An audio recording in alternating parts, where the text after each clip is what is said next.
So. Here we are. Here we are. Yes, indeed. Here we are. All right. Do you want to start it off? Or you want me to start it off? Yeah, let me think here. So, let's say, hypothetically, you woke up one day and you had boobs. But you didn't have boobs before. But now you do. Right? What would you do? On this episode, you don't love we become women through the means of time travel via celestial bodies interloping into our solar system, all woven together by the red string of fate. Yes, we capture a comet with the red string of fate. We drink some girl's spit to examine our transsexual reality. Hold on. Here on this episode. I'm not. Wait, hold on. Oh, you don't love giant robots, baby. Let him do this. Oh man, so here we are. The next Makoto Shinkai movie. The best one, people say. Kimi no wa. This is what kicked it all off, guys. This is what started. Today on the podcast, we are reviewing the first animated movie where people were like, Makoto Shinkai might be better no qualifiers. Than Hayao Miyazaki. We're witnessing the first time Japan has ever animated a movie. Get the heck out of here. The first full-length, feature-length animated movie from the up-and-coming country of Japan. Wait, I can't tell if you're being serious or not. I can't. Yes, this is the first animated movie ever release in both America and Japan. Ever.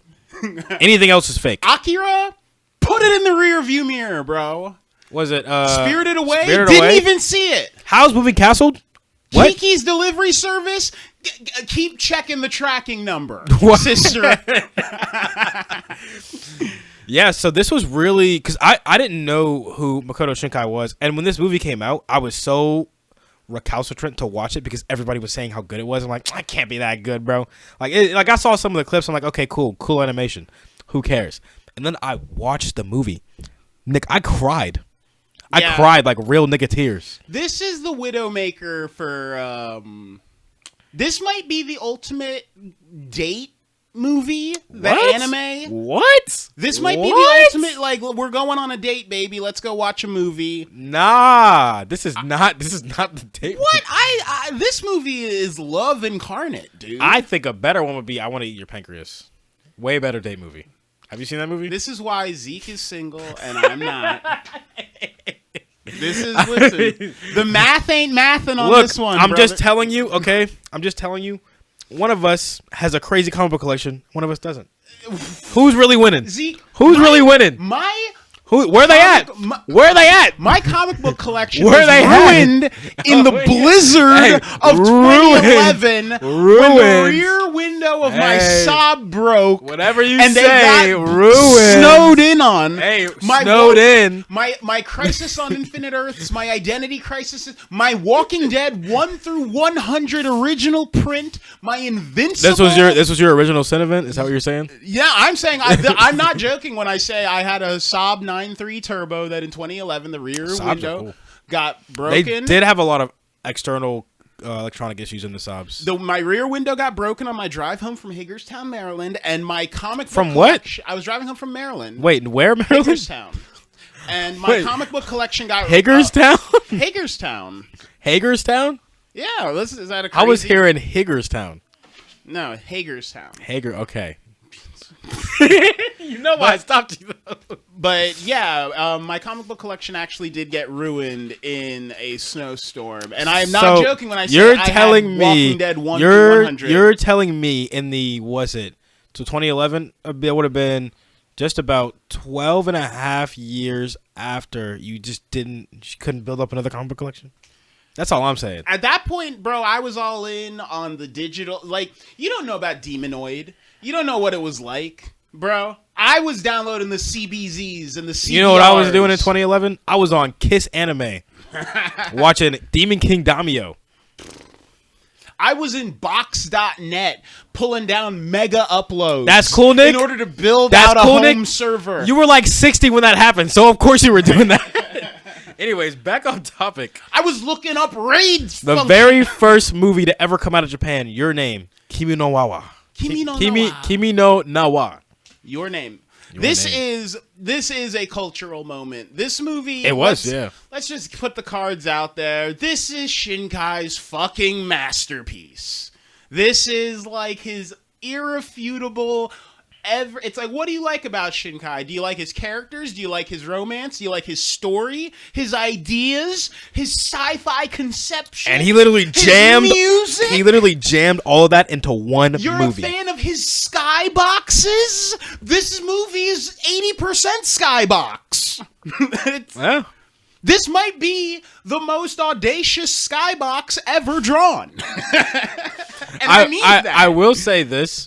I think the equanimity of the art and the fact that it is always consistently good in Shinkai movies is something I really do appreciate, especially when it comes to anime. Because a lot of anime movies, the art isn't bad, but it's not like, I'm not gonna come back like, man, that was some crazy art. The animation was crazy. There's a moment 5 minutes into this where you are looking at a traffic light, like you are seeing the sunset over a traffic light. You see the reflection, an unremarkable intersection and in it still Tokyo. looked crazy.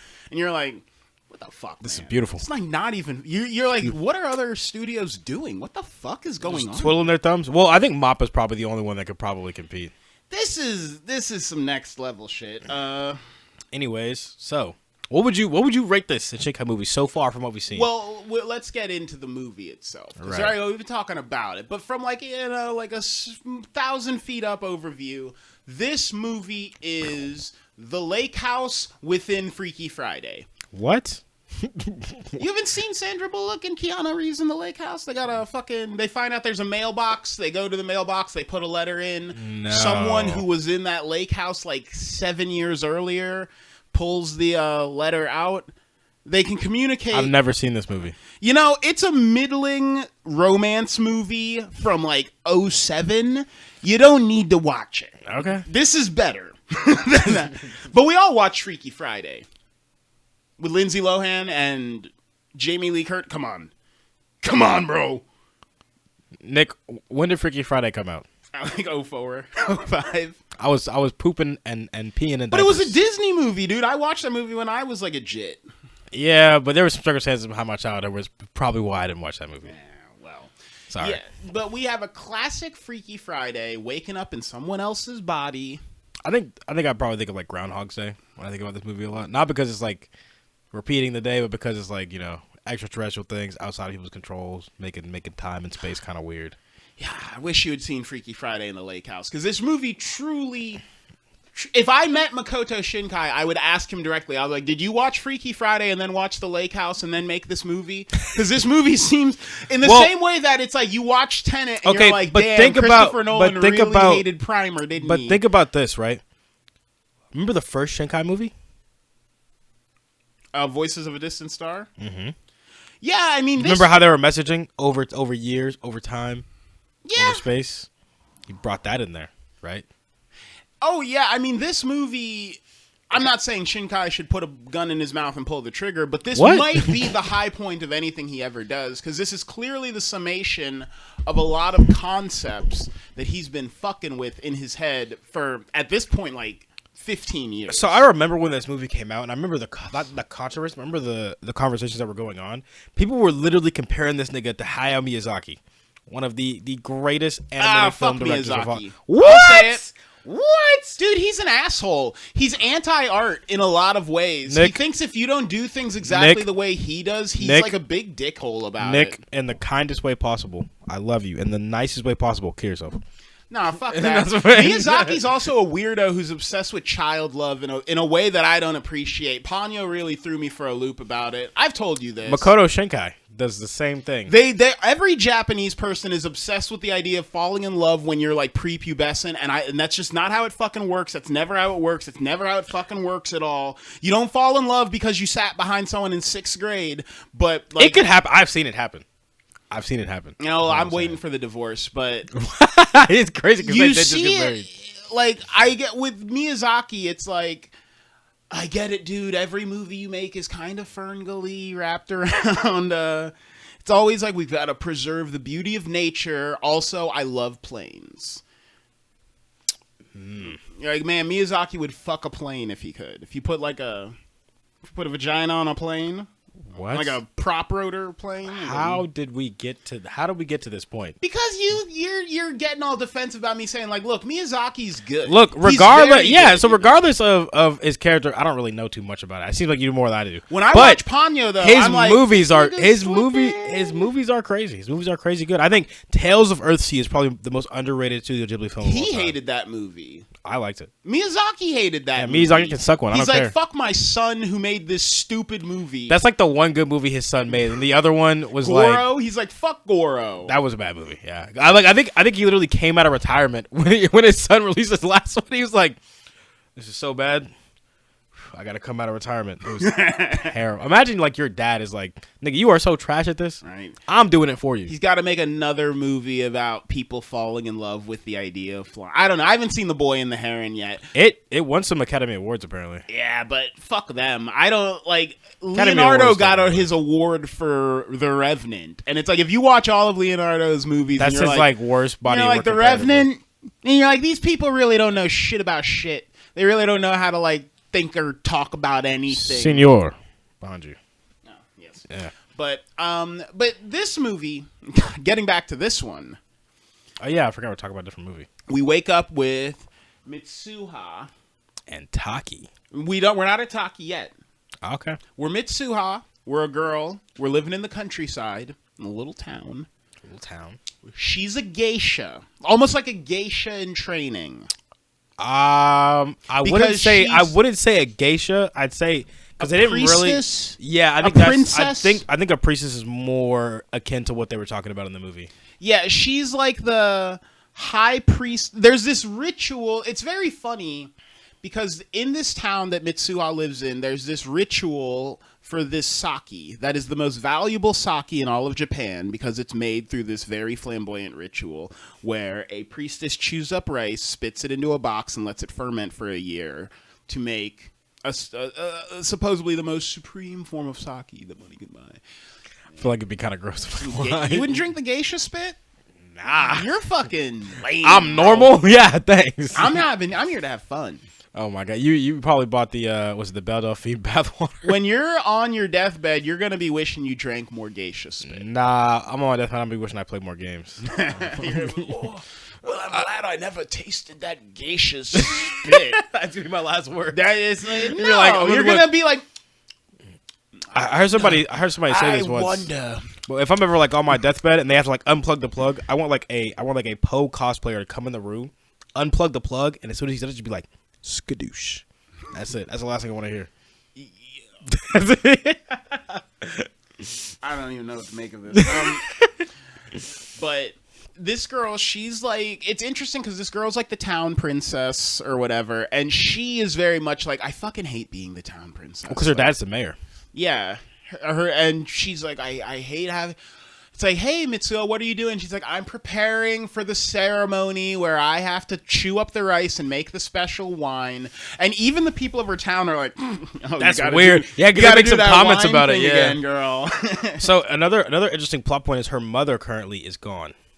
Right? Her mother's dead at this point. From what you can assume. She killed her. I think. No. Chopped her head off with a fucking wakizashi. Don't. That's not what happened. This nigga is tweaking. We don't really get any insight on how she died.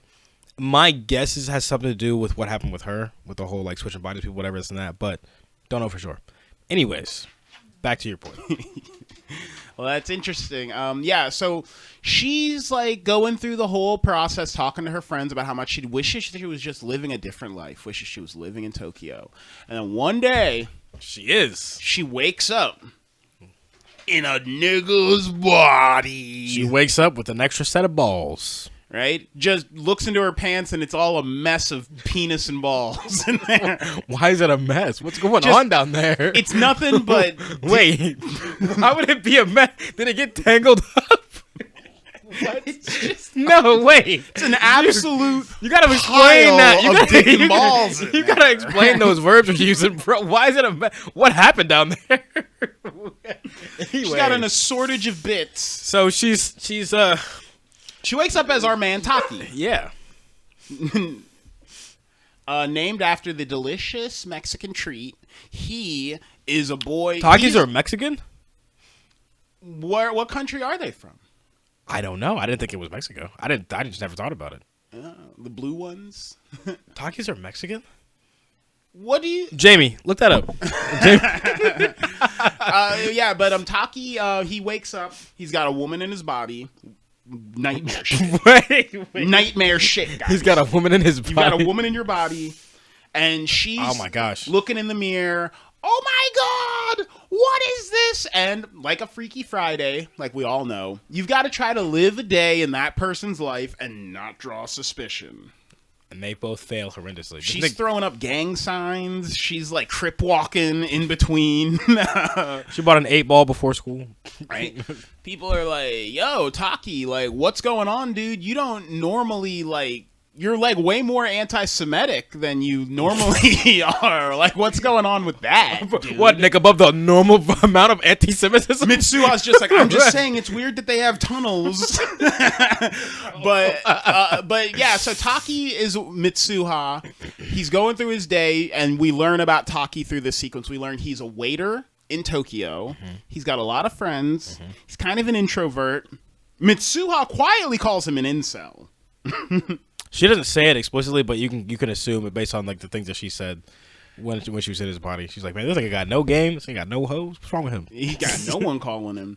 And Taki's just like, wait a minute. At the end of the day, wait, hold on. Can I just say the funniest part of this whole movie? This nigga wakes up in a girl's body. The first thing he does, grabs his boobs. Well, I was going to say, Taki's thinking if he wakes up in his body the next day and he's like, wait, if I'm in my body now, then that means someone must have, who had control of, and then we realized Taki was Mitsuha. Mitsuha? Mitsuha. Getting Latinx with our gendering of the Japanese names here. Oh my gosh. But yeah, Taki realizes, oh, Mitsuha was in my body and I was in her body, and then Mitsuha's body, our sister, is like, yo, you were like straight, like just jerking off all day yesterday. What was up with that? That is not what she's said. Like, you were like putting staplers and like cucumbers, just so it you turns just out through like a whole day. Okay, so to kind of extrapolate to translate what Nick is saying, essentially, when Mitsuha was in Taki's body, she was acting more feminine than usual, and when Taki was in Mitsuha's body, she was acting more masculine than usual. And those things were both stated when both people came back, and they were like, "What's wrong with you?" It's like, "What?" Yeah, it manifests as them. It's a weird system here because they're swapping bodies like every other day, which is like that's annoying. That's annoyingly inconsistent. But they swap bodies like every other day, and all of Mitsuha's friends are like, yo, every other day Mitsuha gets like super cool. Like, even though she's in a skirt, she just like kind of forgets that she's in it, and she starts like kicking her legs up and like she starts like man spreading when she's sitting and stuff. She starts dunking on niggas in basketball. She's like straight like punched a chick in the mouth or something. Oh yeah, I did. Oh yeah, and then like, some girl was talking shit, and she just decked her like a man. Then there was like a bunch of girls confessing to her, and she'd be like, "What just happened?" The weird thing was right before she hit that woman, she said, "I've always wanted to do this," and then. But yeah, we find out these two are switching bodies, and we as the viewer are like, "But to what end? What's going on here?" That's true. And it's funny. They start macking on each other and each other's lives. Taki ends up kind of getting a girlfriend because his boss at work begins to get attracted to him because of the way he acts when he's Mitsuha. Yeah, that's classic stuff. But it's funny because when they go on a date, this nigga is not the same person, and she notices. She's like, "Yeah, this nigga's lame. Never mind." It's funny how they meet, even just because like. His boss gets her skirt cut by some ne'er-do-wells in the restaurant who aren't happy that they have like a toothpick in their pizza. It's like kind of a silly scenario. And they're pretty like, realistic. I'm mad at this waitress. I'm going to slash her skirt so everyone can look at her asshole.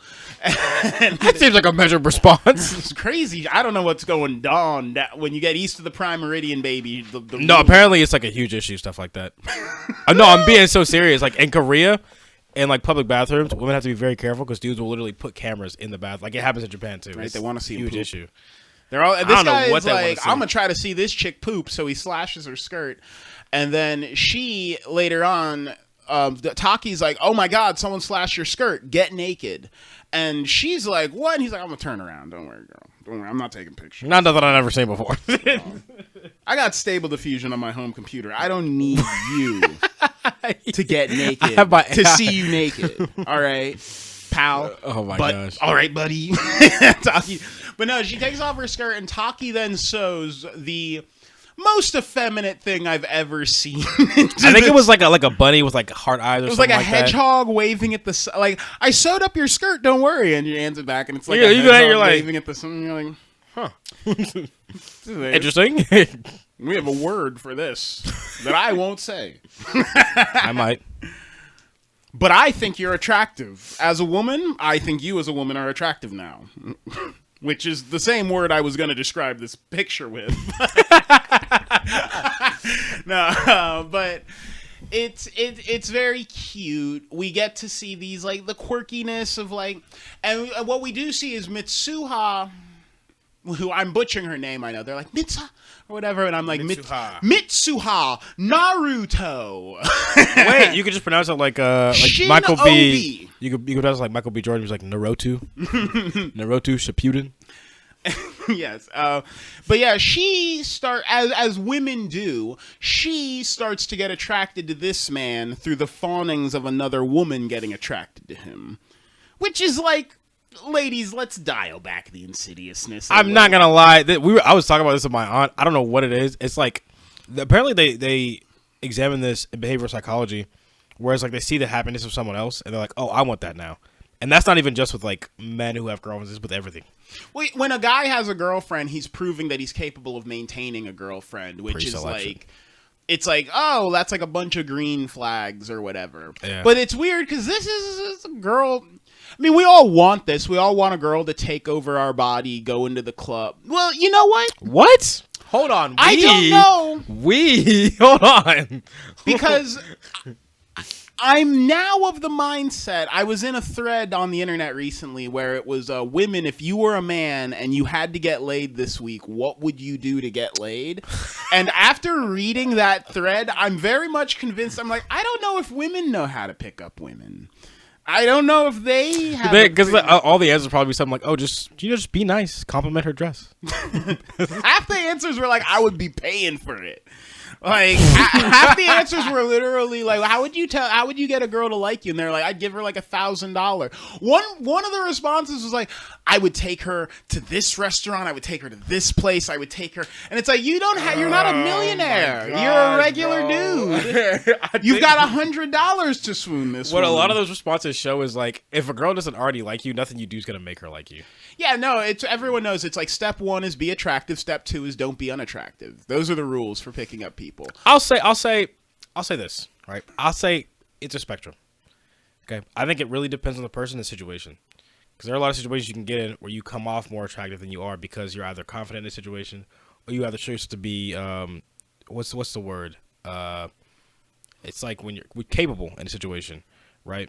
So I think it really depends. Now, obviously, being attractive doesn't hurt. It definitely ups your chances, but it's not the only thing you need. I think that all people who are trying to not be single but are, it's like, look in your life, you're avoiding chaos, you're avoiding uncertainty, and you need to put some chaos and uncertainty into your life. What's wrong with avoiding uncertainty and chaos? Because things don't happen according to plan. They always do. No, nothing happens according to plan. It's and not my that's plan. Why that's how you become 40 years old and single, is you're like, what happened? And it's like you were trying to stick to your plan. So you didn't have enough. I think that there is some merit to that, right? And the stuff in this movie kind of leads into that too, where it's like you see how Mitsuha and Taki both live in each other's lives, and they're more positive impact. Their impacts are more positive when they're in the separate bodies because they don't care, and there's not a plan they're going by. So I will say, kind of leading into the more chaotic parts of your life in a logical way, to kind of just be like, yeah, you just do whatever. Inside the realm of possibility or inside the realm of like logical thinking, and it's not really going to end up too badly. You're going to have a lot of cool experiences. You're going to meet a lot of cool people, and you're more likely to be happy that way. it's funny because speaking, and, you know, we keep bringing this up, but speaking of a country that has just like a plummeting birth rate, that like we have a plummeting birth rate. No, yeah, but it's not the same. The people in the Japanese and Korean governments are literally pulling their hair out right now. They're like, do we need to import a bunch of African baddies? Like literally, they're like, so we don't. You know who did that? What to do? Do you know who? Do you know who did that? China. Yeah.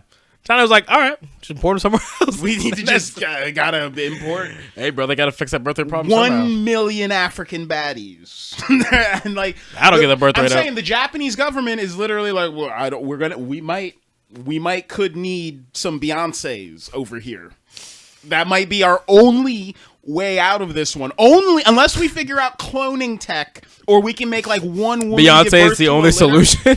We might need to figure some shit out. So let me ask you this. To see that, and then to see in this movie a scene, and this is his more modern movie. Like when we're watching Welcome to the NHK and stuff, we're speculating on like early 2000s Japan. Yeah. This is like pre-iPhone shit. This. We see two modern Japanese people look into the mirror and they say in unison, they're like, I'm single because I just fucking want to be, okay? And I was like, Shinkai, you're tapped in, man. You're really got like your finger on the pulse of this culture. I mean, when he does a few movies like this, because like in all the movies that we've seen with Shinkai, especially those pertaining to romance, the main characters are always willing to take that leap of faith. Do you know what I mean? Like when you're stepping out for what, like a relationship or love or something like that, you're always stepping out and making yourself somewhat vulnerable because you never know what's going to happen. That person can screw you over. You could do this thing, try to get this person's attention that you like, and it could end up negatively. But we see people take those risks multiple times. There's 5 centimeters per second. The dude literally went across the entire country in a train to see this chick for like a few hours because he was so in love with her, right? He wasn't even necessarily in love with her. He was obsessed with the idea that he could have been in love with her. Right, but my statement stands, right? And then it's also what was the other one? There was another one. It wasn't your name. It was what was the one before this? Garden. I don't know if I can do that example. I don't know if it's a good idea to use that example. Never mind. We'll stick with 5 centimeters per second for now. Because the other example is kind of crazy. But I think that he puts a lot of that into his movies when it comes to like taking chances. Like even if you don't know how it's gonna end, taking the chance is better than thinking about what would happen if I did take the chance. If you didn't. Yeah, I mean, 5 centimeters, the epilogue of that is basically like two people realizing like maybe I shouldn't be with the person I'm with, and I fucked this up like 15, 20 years ago. Right. Because they didn't take that chance of like seeing if it could have worked out. Yeah. So I think that, I mean, this whole thing kind of brings it full circle, even when you get, I mean, it might be getting into the spoilers a little bit, but when you get to the end where it's like they see each other again for like a second, and it doesn't take nothing but like 10 seconds and they both start running back in the same direction. Yeah,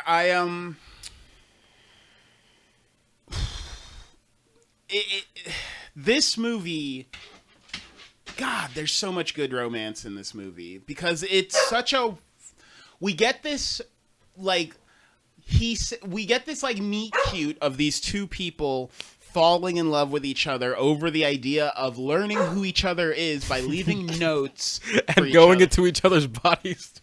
You want me to throw something out there?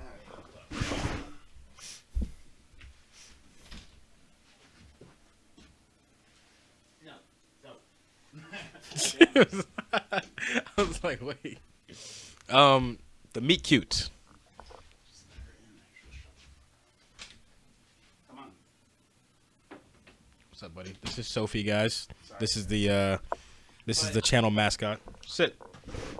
But yeah, so these two people gradually start to realize they like each other from like leaving each other pithy messages, or going into each other's bodies. Which anyone who's been through a high school class where there's like a annoying girl who actually secretly likes you sitting behind you. Oh, the tsundere. This is everything you want. Is like, what if a girl could only meet you by like 1 hour out of the week, coming into your house and like moving your stuff around? Oh my God. And then like that's like the only way you two can communicate. And it's like, yeah, it probably would be almost impossible to not like start falling for someone because you're so you're so both connected and disconnected. It's like you're in that perfect liminal space where someone can just build up a bunch of ideas of what they think you're like without having to actually like deal with you leaving your underwear on the radiator to dry. Talk about that. Well, I mean, it's interesting because like that's the reason marriage and shit doesn't work out is because people get in online relationships, they get into long distance relationships where they kind of make up what they think the other person's like. They're like, when we're together, we're just gonna be like frolicking through flowers and shit. And it's almost like the longer you can stretch out the length of time that the delusion lasts, the more romantically someone will past tense look back on the ideas of that relation. They'll be like, because that's why people are so wistful about, like, they're like, oh, I remember being in love in like 10th grade. That was pure love. So that when was like real. When it comes to a lot of modern media, especially movies that have come out in the last 8-10 years, you have movies like 500 Days of Summer, right, where the main character Tom did the same thing, where he idolized his version of the person he was with.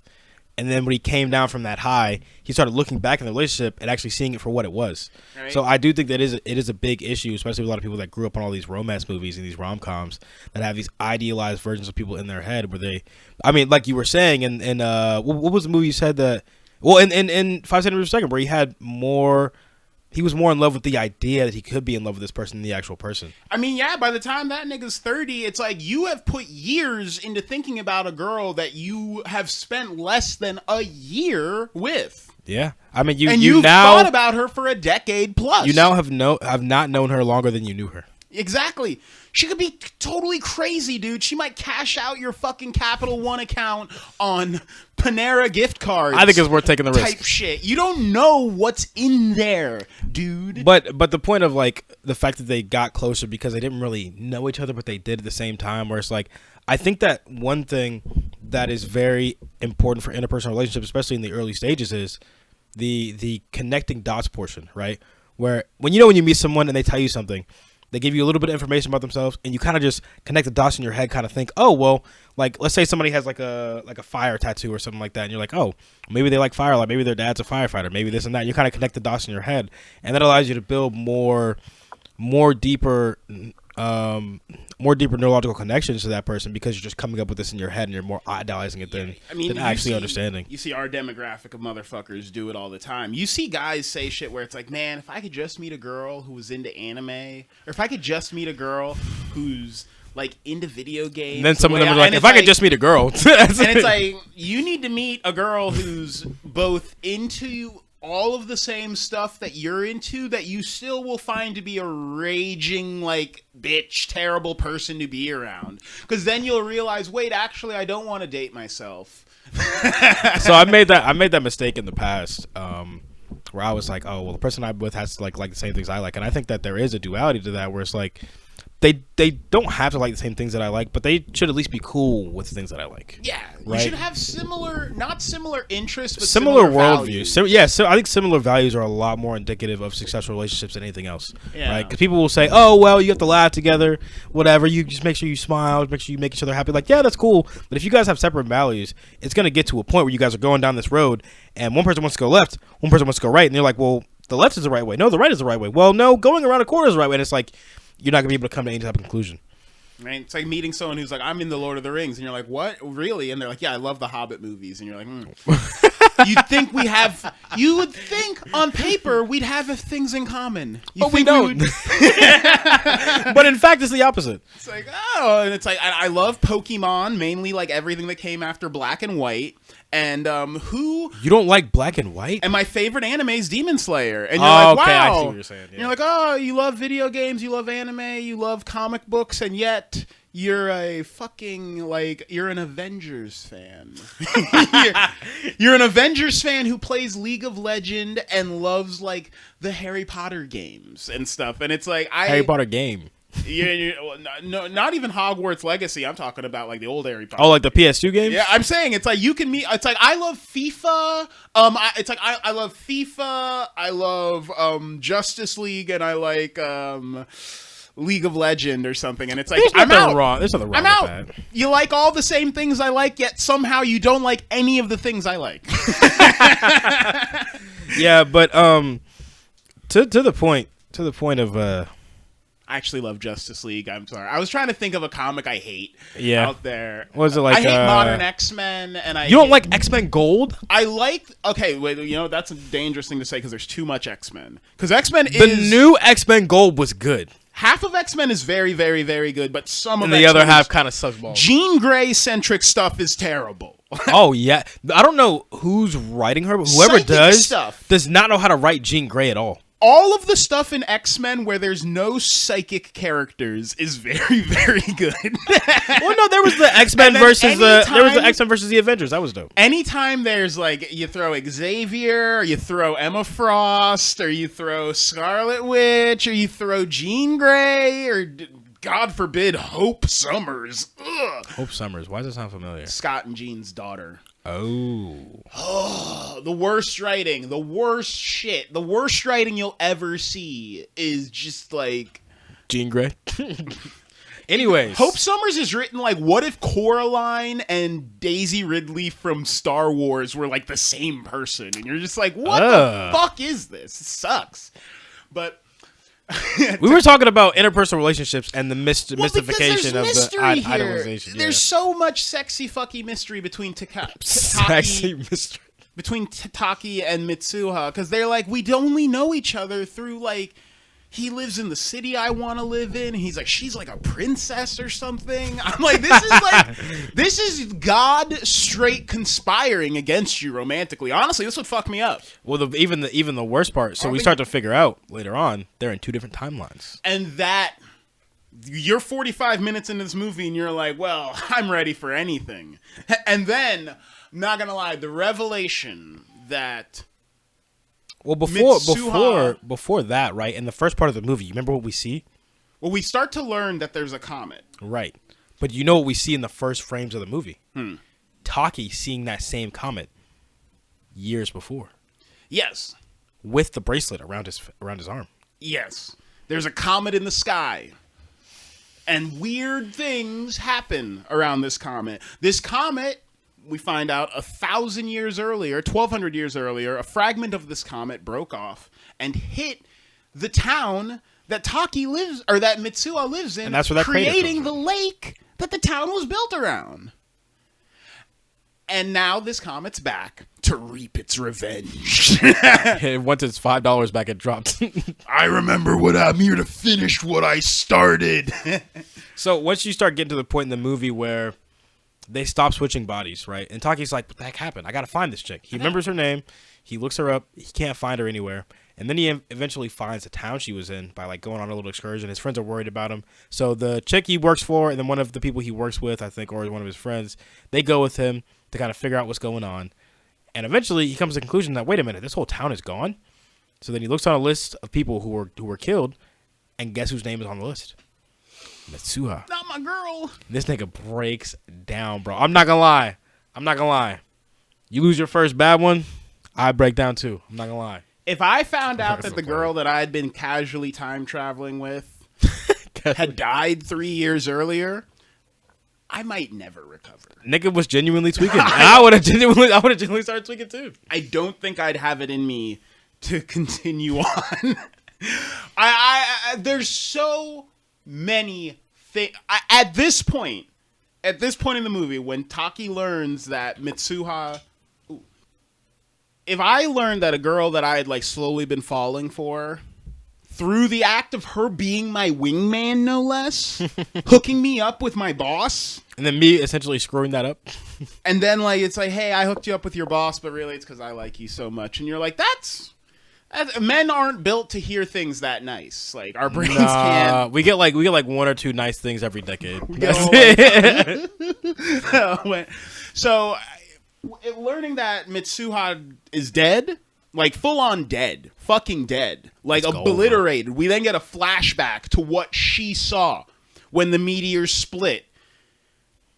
And this is fucked up. This is like the most terrifying shit you can see. It's like that scene in Naruto where the nigga Madara had like a meteor coming down. They break the first. I'm like, yes, we're good. He's like, you thought that was the only one? Another one comes out of nowhere. They're just like, dang. The thought, of dying, that don't look up style, like holding your loved ones and being like, this is fucking it. This is all the marbles. We are about to meet God. It's like, that is fucked up. That's super terrifying shit. I mean, yeah. Thinking about the frivolousness of life is very interesting. And so this is when the mystery, the twist of the Frivolousness. story all like comes together, where we're like, the meteor is what's causing these flashbacks. Mitsuha lives 3 years behind Taki, and Taki then gets on a quest where he's like, Mitsuha knows I live in Tokyo. I need to figure out where the fuck she is. So the interesting part about it is, right, the whole time we're watching this movie, they're both, well, not they're both, you see this bracelet that Taki's always wearing, this red bracelet, and it kind of resembles the red ribbon that old girl's always wearing, right? So in betwixt of these plot points going on, you see another kind of flashback, kind of flash forward, where Mitsuha comes to Tokyo to see Taki, but she sees a younger version of him. She's like, this nigga looks a little weird. Doesn't look like how he usually looks, but whatever. She's like, do you remember me? He's like, who the heck are you? She's like, I'm from the future. My name is Mitsuha. Have this. He gives it to her, or she gives it to him, and he just puts it around his wrist and just keeps that for like the rest of his life. Yeah, he's 3 years out from knowing she exists, right? And it's funny because he never put these pieces together at any point in time until like late. I would spite God every day if something like that happened to me. I don't know how you don't. Where you're like, That's his fault. He forgot. You get to the pearly gates and you're like, Nah. no, you pulled a trick Nah, on me. because look, he didn't make you forget. You forgot. You just forgot. You pulled a scammeroony doony on Nah, me. he wasn't like forget. You just forgot. That's it. He just forgot. Nigga was just not paying attention. He was not standing on business. That's not God's fault. This is a fucked up scenario, man. It's crazy though, and then you get to the point where he goes to the crater. He finds the town, Right, which is already like it's gone. The town is devastated, and he remembers everything. He's like, "That's where so and so used to play at. Oh my gosh, we used to do this over there." He's like, "It's all gone." Right? You're searching for a dead girl's home address. You better be doing that in incognito mode. What? What But is yeah, this nigga talking about? But he finds this girl's house and encroaches upon it. He's like, I got the And location. then I'm he triangulating. cases the place and starts robbing. Yeah, but he's like, damn, this place is fucking gone. They are all dead. Holy shit. It's very funny because like all of his friends are like, you don't remember when a meteor hit a town a little north of here and killed everyone? It's crazy because he like, watched the meteor come down in like the first part of the movie. and this is where you start to wonder, is Taki's memory like under his control? How much of this is like the meteor's wiping my memory type shit? Because that's a thing. Yeah. That is a thing. If a meteor killed a town full of people in America, because the nigga forgot her name completely after the interaction he had after drinking the sake. I don't. If Uvalde was hit by a meteor, Uvalde, Texas. Oh, I'm saying, if any little town was wiped off the map by a meteor, I'm pretty sure people in America would be like, yo, did you hear about that town in Japan that got wiped out by a meteor? Like, I think okay, but I think you have to realize how uninformed most Americans are. They probably dude, a meteor hit in Russia like 5 years ago, and I knew that. Exactly.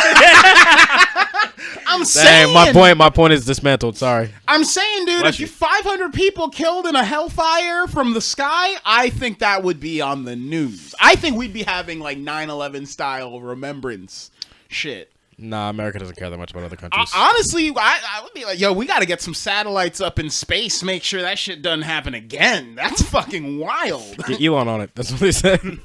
Yeah, but after you get to that point where he kind of realizes what's happening, he's like, what? What are you talking about? I've never heard about this. And then he goes to the town. He remembers the sake. He does. He's like, wait a minute. Sake. I was a princess.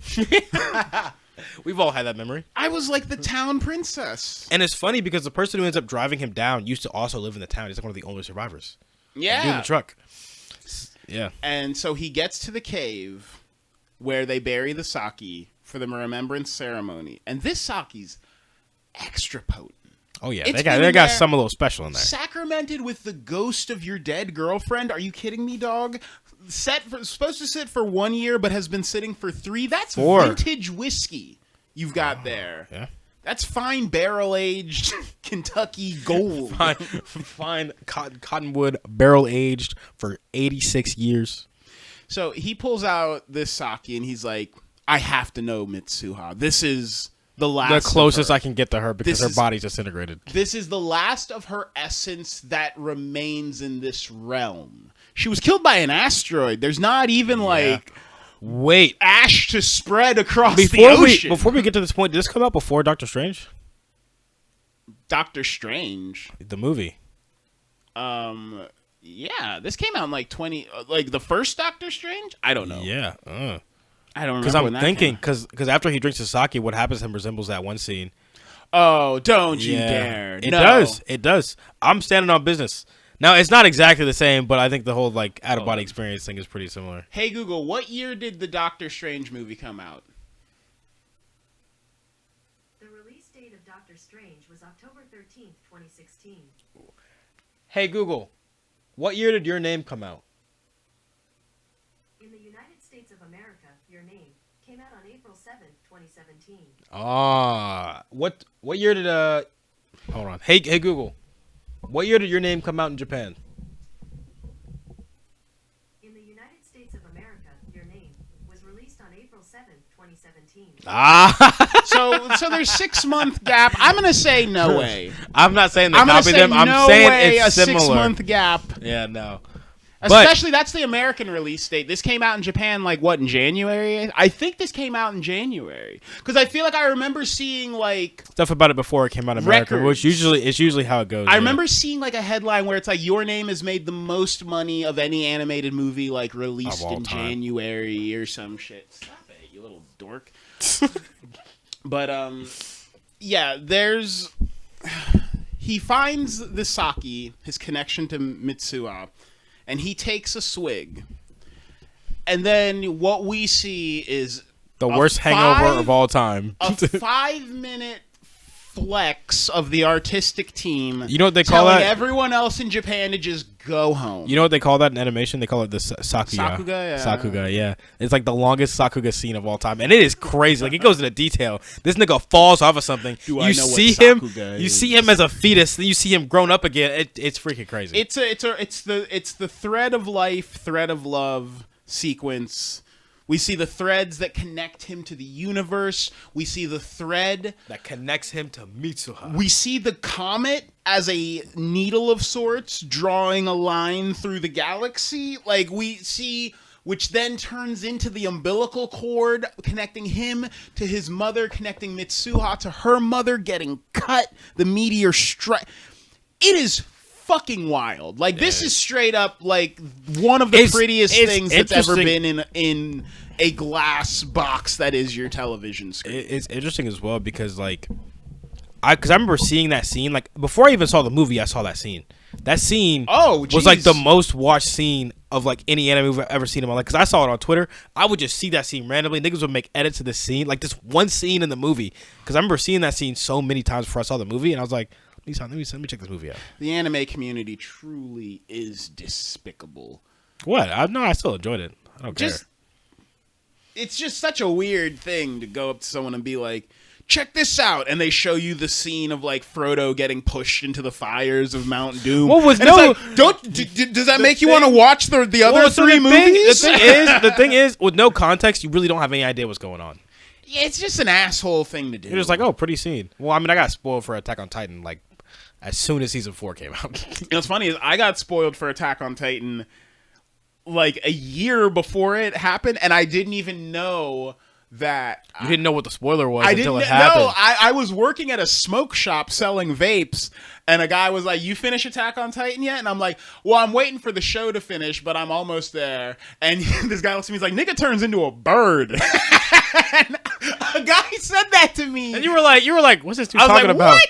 And then you got to the end, and you were like, "That little jerk, he just ruined the whole movie. He just ruined the whole show." I didn't get it, but yeah, it's exactly that. A guy told me, he was like, "Nigga turns into a bird." You probably looked at him, exactly what he said to me, and you probably thought he was joking. He said that I heard that a year and a half ago while I was working at a smoke shop, and I was like, "What?" But yeah, the Ribbon of Love sequence. It is probably one of the. I want to point out that because when I saw this in theaters with my friend and his girlfriend at the time, and I want to say that this scene dignified anime for a lot of people. Not me. So I'm watching what I Mob will Psycho, I'm watching. So One what I Punch will Man. what I will say, Nick, right, is 2017. I remember that year. I remember 2016. This was around the time anime started becoming more and more mainstream and more acceptable for people to be interested in. Because I think me and you both remember you watched anime and niggas looked at you like you were like, what's wrong with you? Yeah, I mean, we talk about Sword Art and My Hero being the banner holders for anime for a while, but this scene, it legitimized I anime in a lot of people's genuinely eyes. think, and I weep for this person. I feel bad for this, but I think there's a type of person who, when they saw the Ribbon of Love sequence in Your Name, that might have been their first, like, artistic experience. I don't know how else to say that. Like, What? when, like, you see people go, you're, like, in a museum and you see, like, a yellow square on the wall and you see someone just look at it and start crying, and you're not mad at them for crying at the yellow square. You're mad at yourself because you lack the capacity to see what they're seeing in the yellow square. It's like all interpretive art. And I think that for a lot, I know personally that when I saw this movie, leaving the theater, I heard normies say stuff like, I like didn't know you could do stuff like that with anime. But I think it's a testament. I think it's a testament to the movie and Makoto Shinkai's work that he did for 20-something odd years. If right? you're just your average Sword Art Online Dragon Ball Z douchebag who just like floats and flips between the big name shit every now and then, and I've walked into a bar in our town and they had Attack on Titan playing, and I asked the guy, I was like, "You're into this?" And he's like, "Oh, I love AOT." And I was like, "Dude, wasn't it crazy what happened with our Commander Irwin and stuff?" And he's like, "I don't like remember their names and stuff." What the? And you realize, nah, nigga, hold on. He doesn't remember Irwin. Dog, you ask people about stuff like, what was your favorite arc of Dragon Ball Z? And they'll say stuff like, did Cell come before or after Frieza? And you're like, that's what we're dealing with. That's normal people, man. These are the FIFA players. These are the Madden, the Call of Duty players of anime. Here's the thing. I don't have a problem with normies for the most part. I think sometimes they're a little annoying, but I think I think that it's like with anything, right? More normal people get a hold of something, it's going to make it easier for people who actually are fans of it, but it's also going to make it harder in some aspects as well, right? Because without the support of the normies, stuff like anime wouldn't be as proliferated. We wouldn't get as much anime as we do now. We wouldn't get as good anime as we get now, right? And it wouldn't be as consistent with the anime seasons as we have today than back in the... Because you remember back in the day, anime would stop at season 1, and you wouldn't know when season 2 was coming out until one day you were just like, oh, it's back. Yeah, this is such a, like... It's like I watch a lot of weird stuff. You know, I've watched Mind Game. You're watching Paprika. You're even watching Paprika's like the teddy bear sequence in Akira. And you realize though that it's like, if you're a normal person, how many like brain breaking fuck yous do you encounter in a normal year? Yeah. Because in the anime community, it is like... Yeah, it's like a good amount. Like if you watch enough anime, it's probably like 10 or 12 every quarter. Yeah, you're like, well, it's like Attack on Titan season 4 is a 12-episode long brain-breaking fuck you. There's also... you're like, wait, what? And it's like, fuck you. And then you're like, wait, what about Death Note? And it's like the entire Note show. From episode like 14 to like 34 is a brain-breaking fuck you. I think the same thing with... One Punch Man, it's like the last 5 minutes of One Punch Man episode 1 and the last 5 minutes of One Punch Man episode 12 of season 1. Yeah, the last episode. Yeah. Where it's like, it is you know what I'm saying here. Yeah. It's meant to make your brain have trouble containing it all. And it's like, I've grown up in the... You watch Paprika and stuff, and you're like, yes, Koji Kondo fucks with your head hard. It does, yeah. You watch Perfect Blue or Millennium Actress or like Paranoia Agent, and you're like, Jinro. You're like, I'm used to people trying to get in there and tussle things around a bit. But that Ribbon of Love sequence, man, I'm telling you, there was a good amount of people that was like that first. They weren't ready for it. It's weird because I think that's one of the things that's noted the shift of people being more accepting to anime and actually more people wanting to watch it.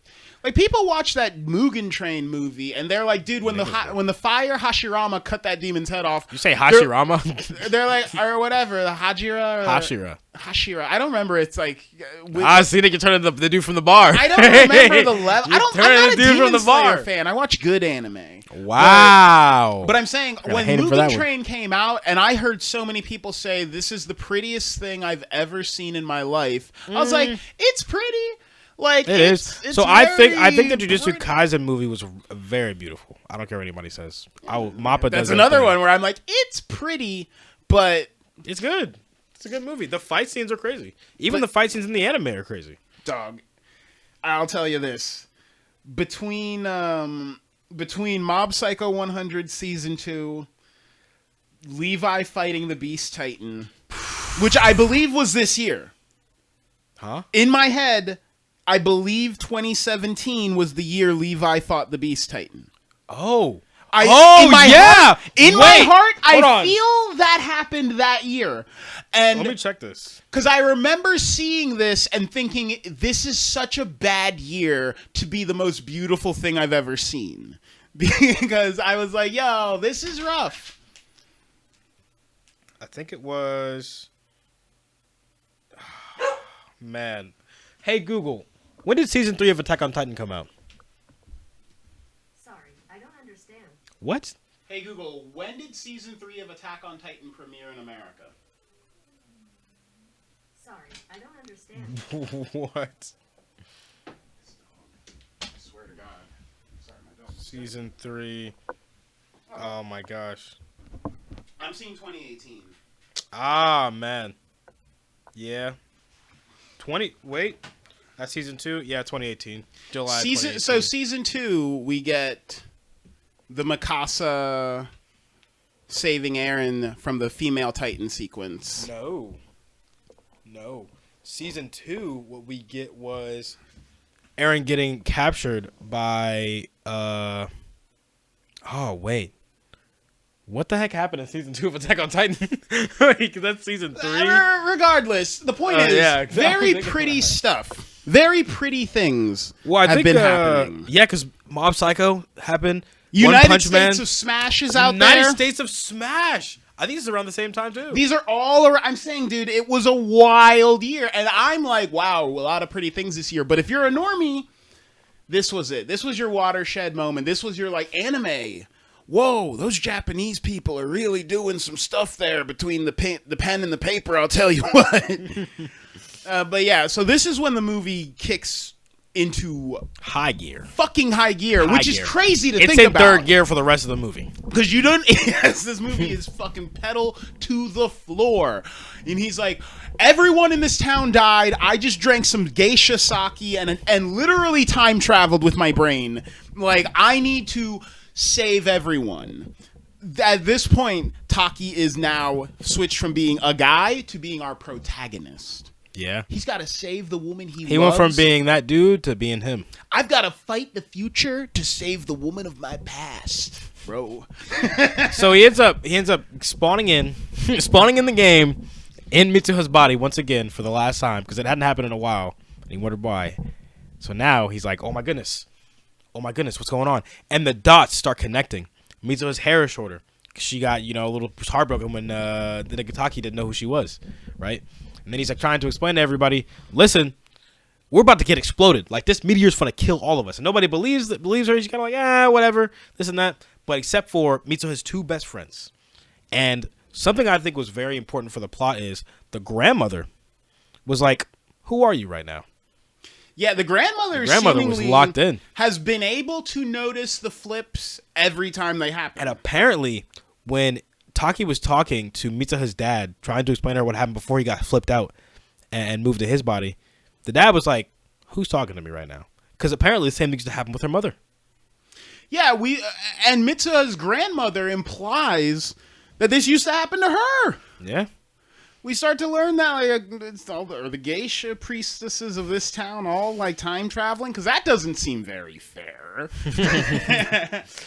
Oh my goodness, yeah. And then eventually you don't really know what happens because it gets to a point in time where they kind of just leave you on a cliffhanger for the moment, where you don't know if the town gets saved or not. Taki comes back into his body. He's like, "What happened?" He does a lot of research. He searches it up. He's like, "Oh my goodness, the town is safe. Great." And then meanwhile, 3 years in the past, Mitsuha's doing hood rat shit. They do it. Look, one thing I know with Makoto Shinkai, the nigga loves terrorism. He's a terrorist. The nigga loves terrorism, bro. Yo, you're watching Akira with Katsuhiro Otomo, watching the people riot in the street, and then you flip to A Place Promised in Our Early Days, where they're like, we need to blow up the tower. Because they're a terrorist. The only way I can show my girlfriend I love her is by blowing up the tower. And then Taki, in this, is faced with the situation. How can I possibly show Mitsuha I love her? And it's like, we got to blow up a power plant. We got to blow up a power plant. You got to blow up. It's the only way. It's the only way I can show I love things. Look, industrial terrorism. It's the only way. It is. You know, I'm not. I don't want to give you any spoilers for Weathering with You, but yes, Shinkai is a fan of taking the man from the country that assassinated Shinzo Abe. Is a fan of taking things into your own fucking hands when you need to. He's like, listen, the law is really more of a suggestion to keep polite people in order, but there are times when you must not be polite. Yeah. So. I think the point in time when they finally blow everything up and everybody's starting to believe her, you don't really get to see that until later on, though, because it kind of just cuts out. Like, it cuts at that part, and then you get to the part with Taki, and he's figuring out what's going on. He finds out, oh, okay, everything's safe. Doesn't think about it at all. And then I think it comes back after he comes to that realization, and it shows you what actually happened.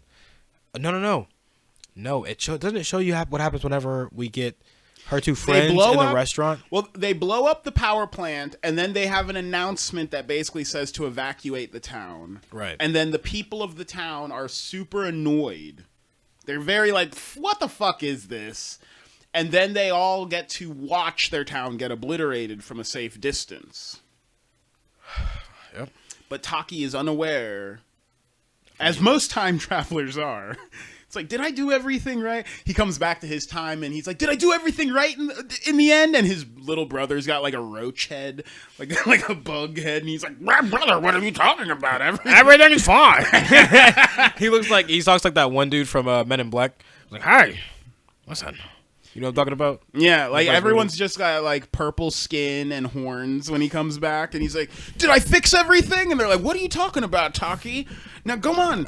Eat your rats. Eat your rat casserole. Yeah, and it's very... this whole movie is very interesting. I think it's, like... A few scenes in this movie kind of give you the feeling you get when you watch the entirety of Gurren Lagann. Yeah, this movie's audacious in a way, in that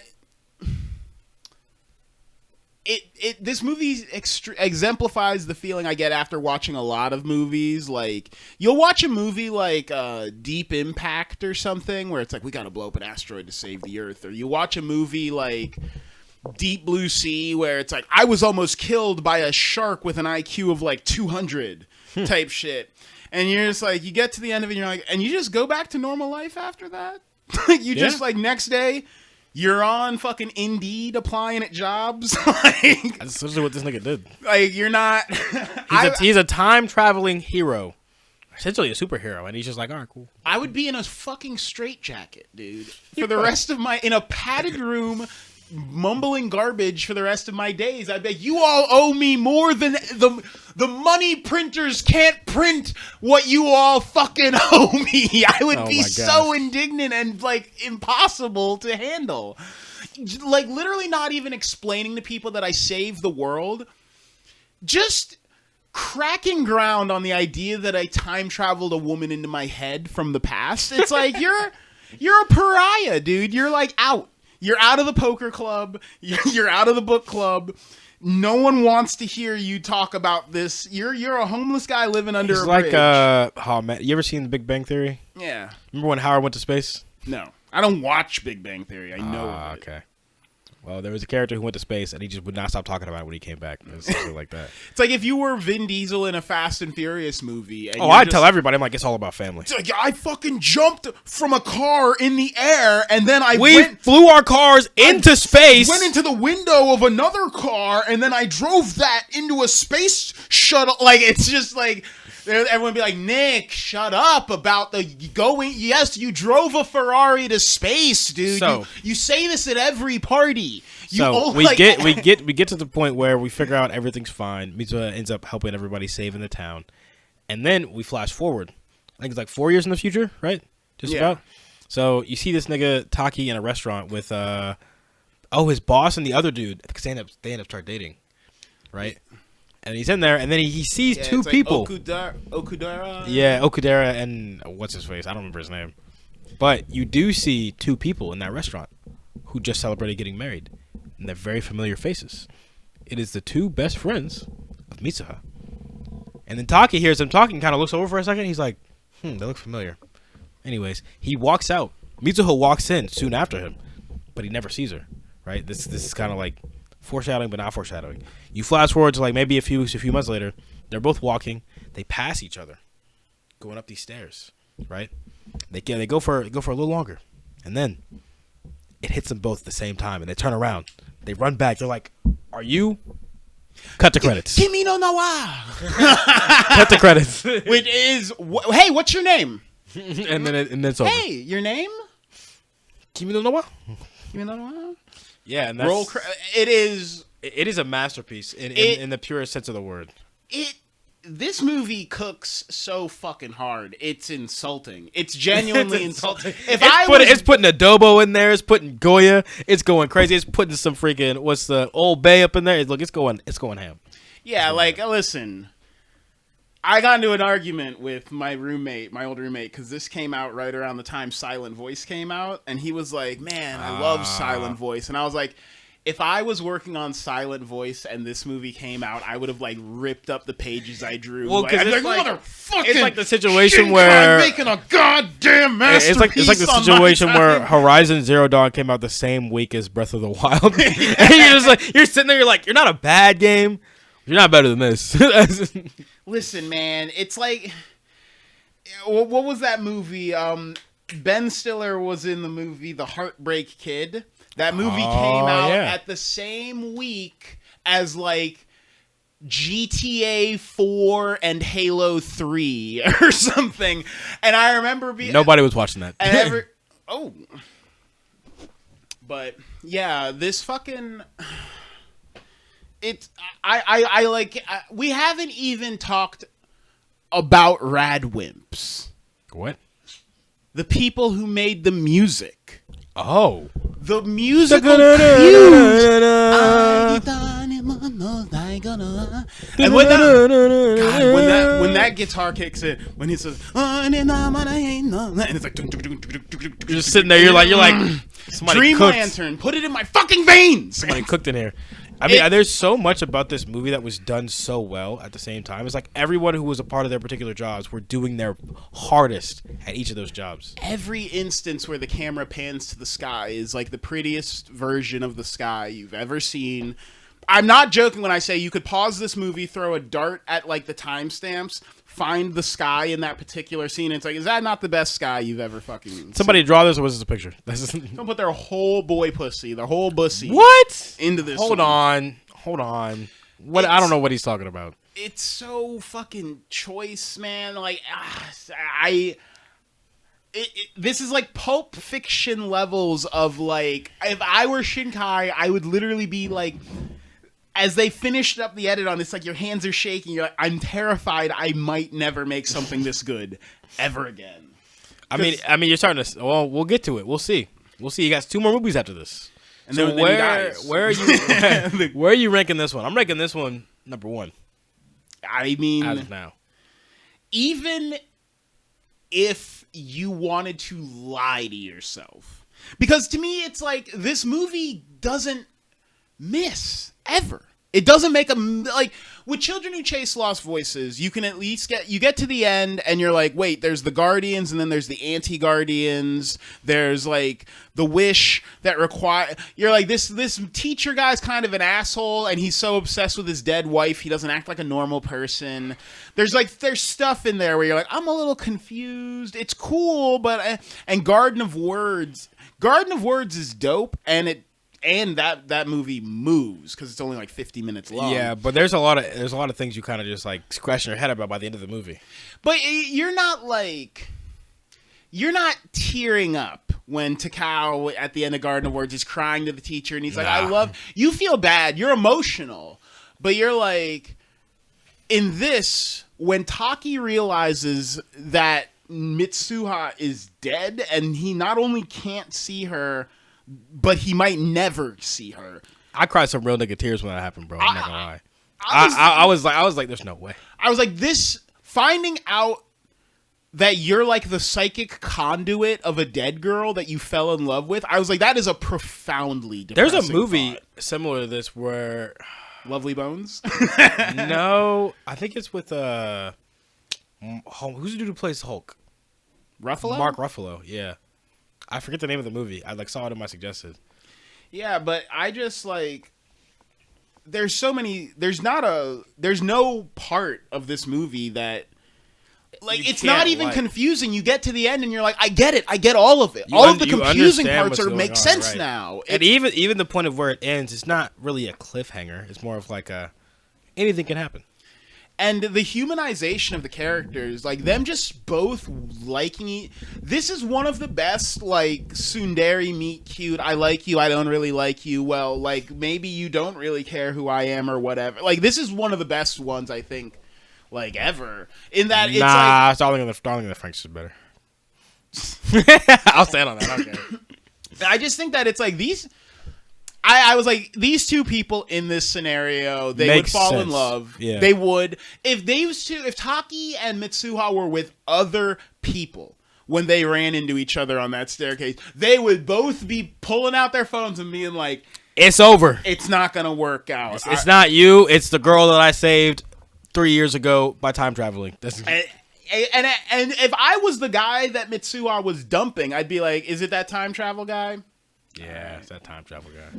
All right. Like, I can't even say, like, no, girl. I'd be like, it's so... I love him enough to let him go. So it's so satisfying seeing this in a Shinkai movie because he has so many movies of unresolved love stories. Yeah, man. The first movie he made was at 5 centimeters per second. Garden of Words, you don't really know what happens. And, well, you kind of know what happens, but it's like somewhat unresolved as well.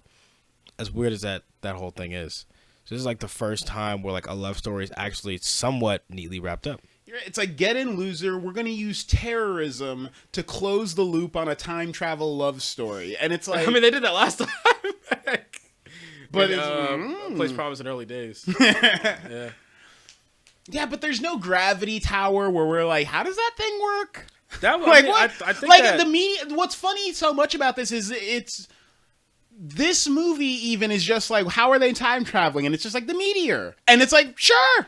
Yeah. Well, it's more of like it's a show don't tell type of thing where they don't have to go in too much detail because of what they're showing in the movie and the details and subtext that they're using in different scenes. You can kind of come to the conclusion yourself. It does the Herculean task of making a movie where people time travel not be them just talking about time travel all the time, which is 90% of time travel movies. If I time traveled back in time 5 seconds, the next 30, 40 years of my life would be fucked up. Because it's all I would talk about. Is like, guys, I time traveled 5 seconds backwards once. And people would be like, how are you even sure? And I'd be like, it happened, pal. Do you want to fight in this Ponderosa parking lot? Why is that so specific? Because I feel like this happened before. Are you questioning him by time traveled, motherfucker? Because I take that very serious. Are you a time traveler? It's just like this. These guys are time traveling. They're visiting towns they've never been to. They're crossing Japan. They're seeing meteors. They're saving lives. And the whole time they're just like, and you are also like, yeah, but I love her though, and I hope they work out. And you're like, God damn it, Shinkai. But there's so many different anime, even anime movies where there's like love interests or love interactions or meet cutes that just wouldn't make sense in real life. You know, and this seems like one of the more realistic takes on something like that. or like most of it for the most part doesn't seem forced outside of you being forced into someone else's body, but it also isn't outside their own possibility that someone would react this way given the circumstances. I would have main character syndrome like a motherfucker after something. This would be so fucking bad. This would ruin my life, dude. Oh yeah. I would have to marry someone like Mitsuha because I would have to marry someone I could talk to about what happened for the rest of my life. Otherwise, they're not gonna get it. How did you and Mom meet? Well, so I time traveled 3 years into the past. this is what, like, that woman at the end of Titanic, when you realize Leonardo DiCaprio's not even her husband, he's just like some other dick she got before her husband. Yeah. You would be that husband if you got with Mitsuha, where it's like, she's thinking about Taki. It's crazy How because even in real life, there are scenarios like that where people just have their Taki or their Mitsuha, where it's just like, But this is like one of the first times in a Shinkai movie where that whole love thing gets. Isn't who's Wiz Khalifa's ex? Oh, Amber Rose? Yeah, she's like, I think about it every fucking day. I think about how I ruined. I thought that she's like, she was saying really? recently, she was like, we've been broken up like 6 years, and I still think about it every fucking day. That man is every yoked now. Single day. That nigga is like yoked now. He does like MMA. Wiz Khalifa? Yes, bro. Jit is like, you ever see a picture of him lately? No. Jit is legitimately like yoked. I'm like, what the heck happened to this dude? But yeah, it's very funny that this is. I mean, we can't say for certain. We got to finish out. We got to see Last two movies. Got to So crack that Suzume open with a fucking. Got to get that crowbar. What? Get into that Suzume. Like, see what's going on in there. Okay. Anyways, what do you think is what do you think is gonna be the next endeavor after the month's koto of Shinkai? Yeah, no, we can throw the podcast into high gear after this. We had a lot of shit to get through, honestly. Well, I mean, we've got to talk about. I mean, the DC universe has gotten completely rebooted. Finally! Finally! I hated it! We're out of the Snyderverse. We're into the Gunniverse. The Gunniverse. Look. Oh, wait, actually, that's kind of hard. That's kind of hard. Dude, the Gunniverse is... I mean, James Gunn, we know, has a stack of classics in every room in his house. I will say that I didn't like, that I'm still beefing about, the Henry Cavill firing.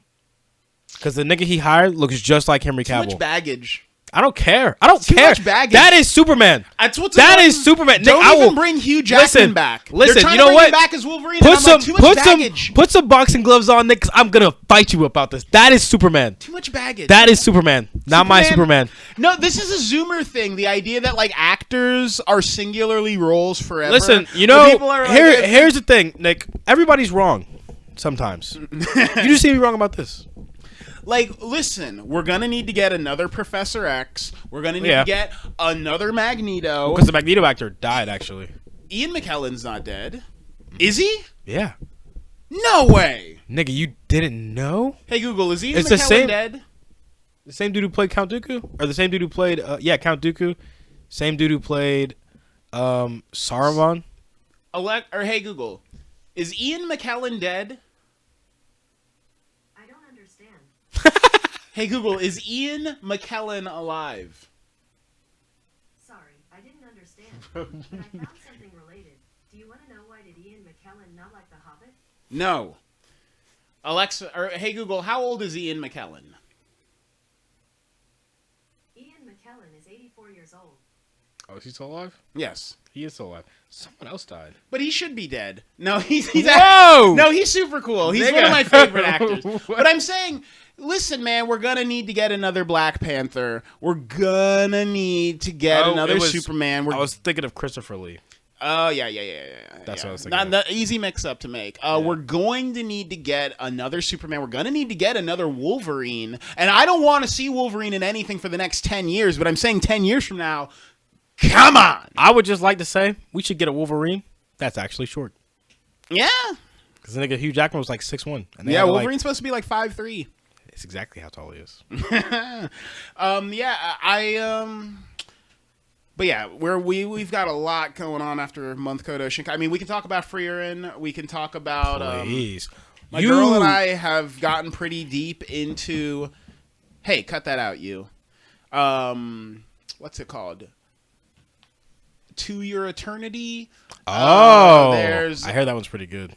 there's so much. There's the Blue Beetle movie. There's the Teenage Mutant Ninja Turtles show. That movie I was crazy. want to make some enemies because I'm ready to rip into Invincible and tell you all that you're chumps and casuals. Like, really let you guys know that Robert Kirkman fucking sucks and has sucked for a while. What's your issue with Robert Kirkman? Can't finish shit. He thinks rape is funny, and not in like a rape can be funny, but not in like a Garth Ennis way. What? Like Garth Ennis has you read Crossed or Preacher, and it's people like raping fish or getting raped by fish, and you're like, well, that's kind of funny, I guess. But then you read something like Robert Kirkman, and it's like Robert Kirkman thinks like if a woman gets raped, that's like character development. That's like, oh well, she was like a buttoned up regular lady, and then she got raped, and now she's like a katana swinging. Yeah, I'd be swinging katanas too. What? She's like a hard ass with an eye patch. I'll have to look into that. I've never. He just, dude. Okay, there's a big. I don't want to spoil it. I don't want to spoil the big rape that happens. So I know what you're talking about. But there's a big old rape that's coming, and it's like one of those things where it's like Robert Kirkman has multiple times shown that he thinks it's like kind of cheeky to like trick people into sex. Like it's kind of like hold funny on. to be Here's like, my question. Wait, Would I've you been hold sleeping on, with this man. Nick? Here's my question. Would you have the same critique of Mira? Mira? Tamaru Mira. There's a lot of dudes getting raped by dudes in Mira's work. So there's just a lot of rape in Mira's work. Yeah, the rape's not glamorous. The rape is like, Is it glamorous and invincible? Every main dude in Berserk gets raped by a dude, which is There like, was Griffith, Guts. the guy who raped Guts was what was it? Not Bambino, but what's his face? Oh my gosh! It's not. It's the big old white. Oh, the big old black dude. What was his name? He was with Bambino, and Bambino sold him to Donovan. Donovan. That's who it was. Donovan. Yeah, and then there's Casca gets raped in front of all her friends. Dude. There's you see a woman get raped by a horse in Berserk. I don't know. I'm saying, could you make the same critique for Mira? We gotta get it off the island, man. We gotta get out of Japan with that stuff. It's a bad history. Oh my gosh. But yeah, Robert Kirkman though, I feel like that's the thing though, is like in animes and stuff, it's happening when it's like we're in a war. This is like a crazy thing that happened. Goblin Slayer. With Goblin Slayer's too horny. Everyone who worked on Goblin Slayer needs to get arrested. No. And we'll figure out what they did. See, here's the thing. I'll do you one better. Everyone who worked on Redo of Healer needs their hard drives checked. Right? We just figured there was something in there. And we were correct. But yeah, it's very much like Kirkman is like, I don't know, it's hard to describe. It's like a woman will like get kidnapped by aliens, and you'll find out the aliens like raped her, and you're just like, why? And it's like the aliens thought it was funny type shit. Like it's always everything with Kirkman feels like it's there. I don't know enough about Robert Kirkman because I'm just hearing this first time. He does so much shit, dude. I'll never get over him killing one of in Walking Dead issue 100. He kills what was the fans' like favorite character at the time. I think I know who you're and talking about. He basically admitted at a Comic-Con that he's like, well, I just needed to do something for the 100th issue, and I didn't like know what to do, so I gotta make a move. So I literally like wrote down 4 names, and I was like, one of these people's gonna die, and I like pulled one out of a hat, and then I like rewrote the story based on that. And it's like, you don't know what you're doing. I feel like I know who you're talking about. Yeah, he's the best character. But crazy. I guess I don't know, man. I've got a lot of issues with how Robert Kirkman. You have a lot of issues with a lot of comic book people, a lot of people in general. I feel like you just got issues. Nah, man. When people were coming for Warren Ellis's neck over him using Castlevania to hook up with a lot of women, I'm not gonna lie. Like I remember that. I was completely like, I get why the women are coming for his neck, but you also get why he did it. But I have to stand up for. I'm like, listen, he's a scumbag. he's a cheeky fucker who will say, "Hey, baby, I can get you a writing role on a J. Michael Straczynski TV pilot if you want to touch my wee-wee a little bit." And then you later find out that show, that Babylon 5 reboot, was never coming. Who's asking for that? I'm just saying that's the type of chicanery that Warren Ellis was doing. He was going up to women in chat rooms and forums and stuff, and he's like... We talked about this a few months ago, didn't we? Yeah. He got in trouble coming off of Castlevania because he would go up to women who were like, I'm trying to become a writer. I'm trying to break into the industry. And he's like, I've written a lot of shows for Netflix. I'll break your and back. Like, yeah. And he's like, I could, if you come back to my place, maybe we have a few drinks and maybe I can get you in touch with someone at Netflix. And then he'd hook up with them and then they'd leave. And then we find out that he's done this, like, exact same move. Like, same pickup lines, same... It's Gone Girl. I'm just saying. It's Gone Girl, dude. It's not a problem. Just saying. Just saying, Nick. It's not a problem to tell women that they're beautiful, but it is a problem when you tell your girl, like, you look like...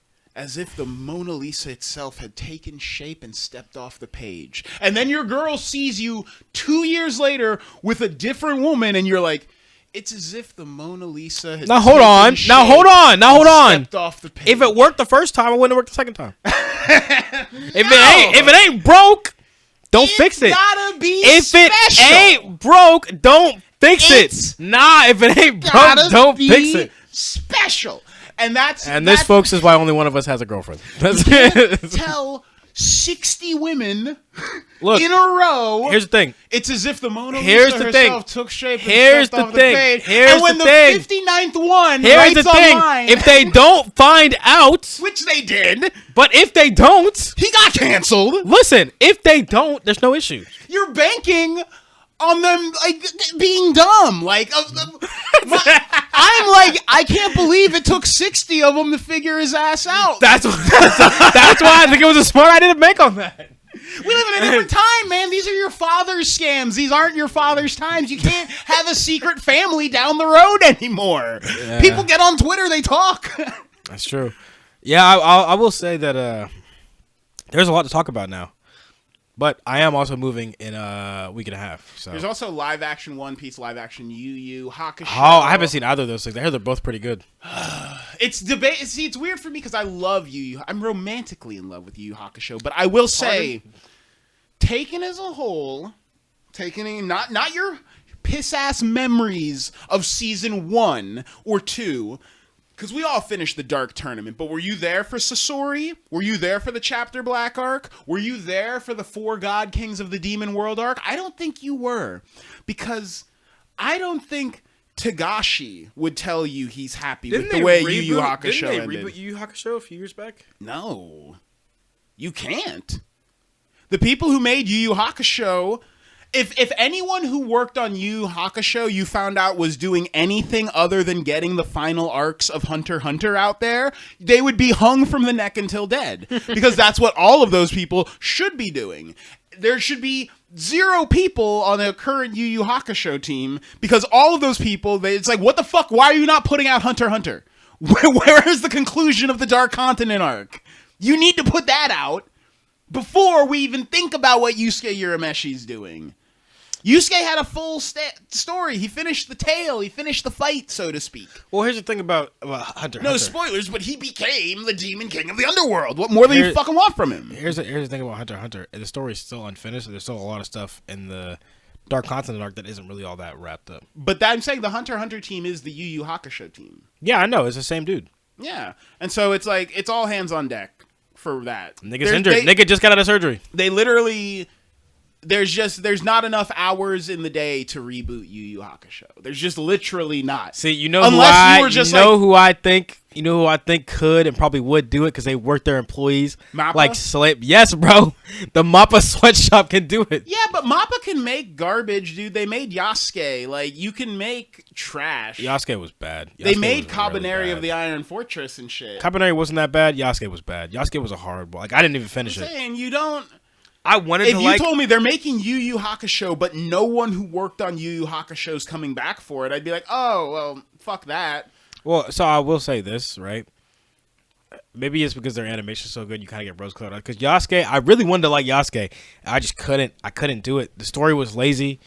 Like, even, like, it was just... They were, like, if they had got some of the people who worked on Cowboy Bebop and Samurai Champloo, it probably would have been good. Trigger? Yeah. If they put Studio Trigger on it, because that's who you're talking about. I'm not talking about Studio Trigger. I'm talking about the writer for... Because it's the same dude. Watanabe? Yeah. If they got Watanabe to write the story for Yasuke, Yeah, I think it would have been way better than whatever the heck they delivered us. I mean, Shinichiro Watanabe's making Carolyn Tuesday season 4 right now. Yeah. So, but Space Dandy was his Space Dandy's partnering with over. Trigger, right? he partnered with Funimation for Space Dandy. Funimation, the American part of the studio, bought Space Dandy the rights for it. So whenever it was coming out, it would release the dub and the sub at the same time. Yeah, I thought Watanabe. I know he was on He Kill did la do Kill. some work. Yeah, he did. He was on Kill la Kill. He was also on Space Dandy. Space Dandy was good. It was great. Yeah, so put Trigger on Yu Yu. It's still probably it's not Tagashi, man, and it's like Yu Yu Hakusho's a complete story. I literally don't need any more of it. That's like what's so weird is like I bet less than 10% of people who started Yu Yu Hakusho finished it, but I finished it. I didn't finish I pirated the last like 20 episodes because I didn't know how else to watch it. Type shit. Like I was there for Ryzen and all that stuff, but it's like. I don't think Tagashi would say he liked how Yu Yu Hakusho ended. Well, it was I don't a think rush. It needs a reboot. It was a rush ending because I think he was starting more of the. I think he was starting Hunter x Hunter when Yu Yu Hakusho was ending, like the manga. He's over it. Yeah, he's married to the woman who Sailor created. Moon. Yeah, which is crazy. Which is really crazy. The Inuyasha woman's also married to a mangaka. I can't remember which. You know the creator of Baki? His daughter She created wrote Beastars. Beastars, Yeah. Did we talk about this last week? Yes. Okay. I was like, I feel like I talked about this already. But yeah. Joel, So man. we got a lot to cover. lot But to now cover. that Makoto Shinkai is coming to a close. 2 more episodes left. But Unless he drops a movie tomorrow.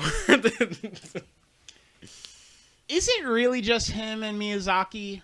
No. Who's the third Japanese director? Because you had Otomo put out Akira, and then he put out all those shorts. Yeah, and He put out like just a bunch of little short films, like World Peace, and Who made Wolf Children? Who was that? Because they also made the one about crap. I can't think of it. It's like the dude got raised by like the spirit wolf dude. I don't know. my gosh, Sword of the Stranger. Who directed that? I feel like Sword of the Stranger was directed by a white guy for some reason. What? I don't know why I think that, but in my head, I feel like that might be it. But yeah, I don't know, man. We gotta find another Japanese director. Maybe we'll get into Ride Your Wave. Hasuda. Maybe we'll watch Ride Your Wave or some shit. Ride Your Wave was pretty good. Yeah, maybe we'll watch Pro kinda Mare. No, we should watch that one we was talking about earlier. Maybe we'll have a month of Trigger. It should be February. Yeah, Trigger's got some stuff in there. Maybe some- we'll cover Madhouse and Bones. Let's do Bones. If we do Bones, I freaking love Studio. I don't care what nobody. I love me some Studio Bones. Bones, Madhouse, and Trigger. Listen, it's all good shit. Because Bones did Fullmetal Alchemist Brotherhood, Eraga 7, Gurren Lagann, My Hero. They did some of the. Did they do Sword Art? No, I'm pretty sure Sword Art was A1 Productions. Okay. Yeah, let's cover all the series that Studio Pierrot has done. That's right, people. We're doing Naruto and Boruto. Bro. Nah, but yeah, there's some good ones out there. But man, this has been fun. I will say, Tomino, the guy who made Gundam, he's got this whole thing about how this movie, Your Name, was the one that pissed him off. He was like, I'm sick of the man not laying the woman down and plowing her. He said that? Yes. He You should literally said watch- every protagonist in every Shinkai movie has their hand ever outstretched, but never quite touching the girl's crotch. That was exactly what he said.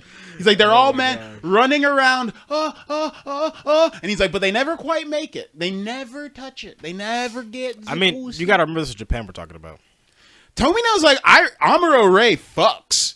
Amuro Ray lays that girl down, so gives him the G-forces. He's like, Char Aznable fucks. Zex Marquise fucks. You have a quote of this? You quoting him? I mean, Tomino did say he does not like Shinkai. And I thought that was very interesting. Because he did say, he was like, I don't like this constant fleeting romance trend in Japan. Where Japanese guys always are thinking about the idea of romance. He's but like, never executing. There's not enough movies where it's like guy, girl meet, guy gets girl pregnant, movie picks up 5 years later, they're raising a fucking kid together. Nick, you have got the movie I was talking to you about, the two movies I was talking to you about earlier, you gotta watch them.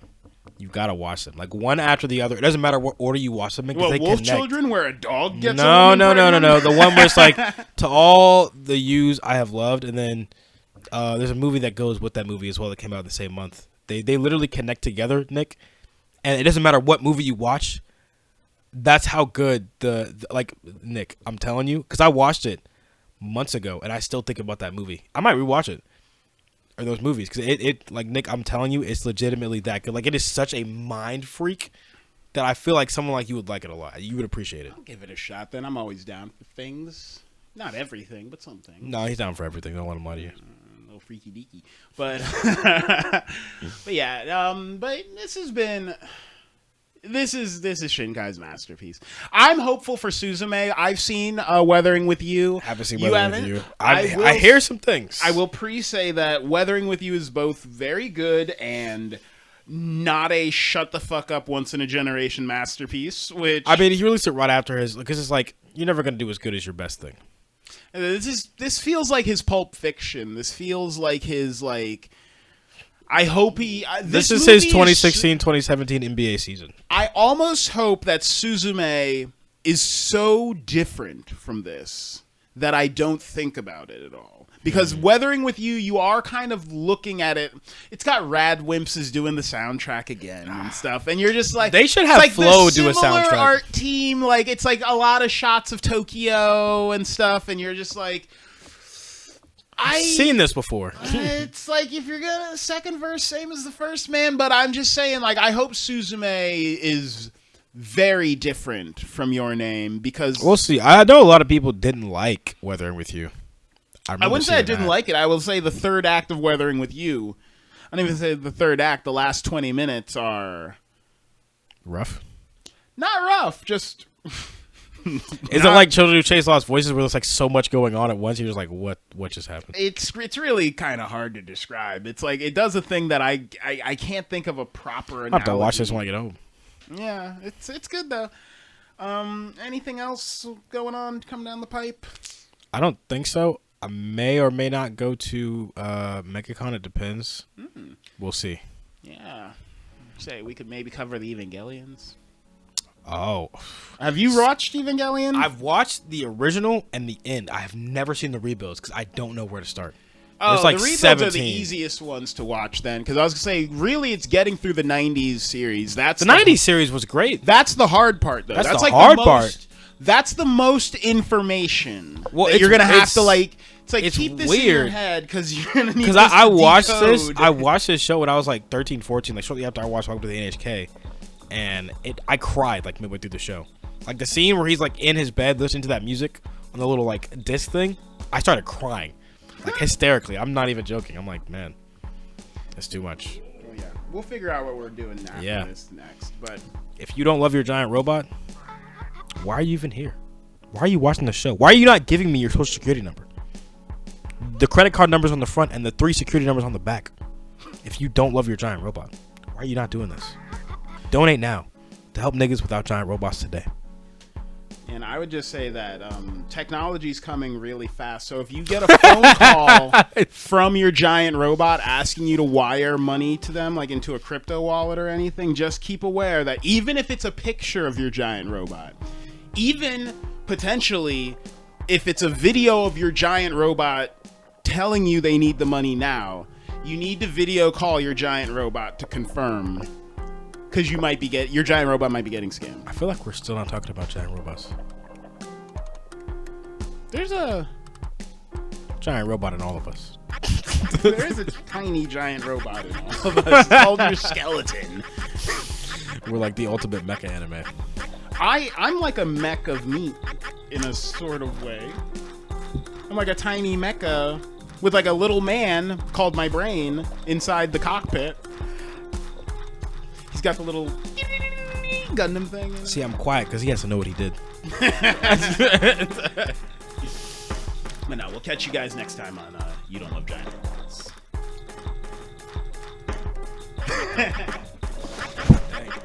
Yeah, dude.